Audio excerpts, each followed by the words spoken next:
Now, if I go now to a community, I'm going to go to just one community, and this particular community we're looking at here is an engineering course at the University of Illinois with which I've been involved. We're doing a research project there, and the professor in this course is Jenny Amos. The other people listed there are various teaching assistants and research assistants. In fact, it's a pretty small class. There are only 9 members in this particular class, but the interesting thing is this is about time and space that I'm talking, is that 2 of the students are actually in Sierra Leone in Africa, and this course is about technology innovation where there are limited resources in medicine. So medical innovation or technology innovation for medicine in places where there are limited resources. Now, all of these items in the activity stream did come up on my big activity stream along with a zillion other things, but this is a filtered down version just of the activity happening in this activity, in this particular community, and as you can see, it's an infinite scroll in the same way that Facebook and Twitter have infinite scrolls.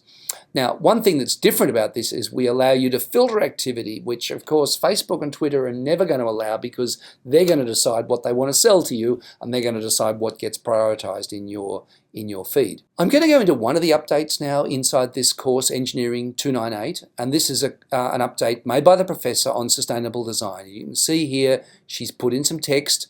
She's also put some audio in line. Technologies for global health purposes.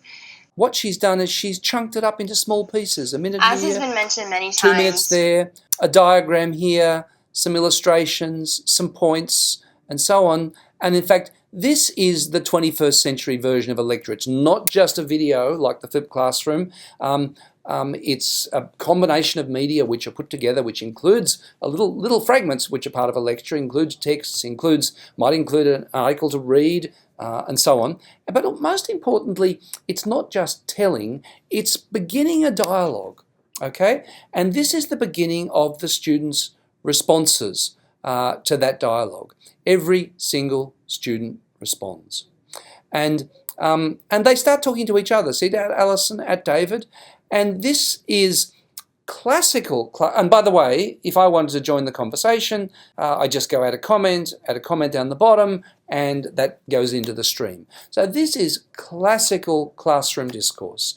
But the interesting thing is, it doesn't matter that the students are not together. They could all be together. So if you've got 100 students in a lecture theatre, they could all be talking in this space live and talking to each other live and talking to each other much more effectively, I might say, than simply turning to the person beside them and talking to them. It could be live and it could be in the same space, but also it doesn't have to be. So in this case, it's something that happened overnight, and there were students in Sierra Leone who were able to join into this space. But the important thing is that whether it's live or not, it's very different from classroom discourse in ways that I'm going to describe and analyse in a moment. But also, there is no difference between the form of discourse, whether it's in person at the same time or at a distance and asynchronous.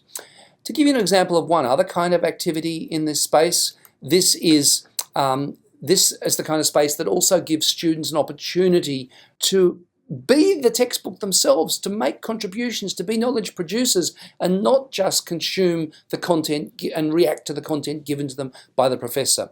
So, for example, in this week, all of the students had to talk about one particular type of disease and possible responses to that disease. In this case, this particular student was talking about cholera and diarrheal diseases, and this was their post. So they were actually creating content, sourcing that content, so their knowledge was not just based on their opinion, it's actually building really substantial content knowledge and sourcing it.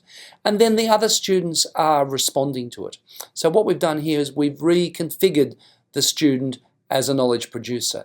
Again, whether this is happening with a real live classroom in real time or whether it's happening asynchronously with people not in the same space, the architecture makes no difference. And in both cases, I would argue, it's a superior architecture to classical conversation. Now, I'm not trying to say that classical conversation should go away. It's going to be there.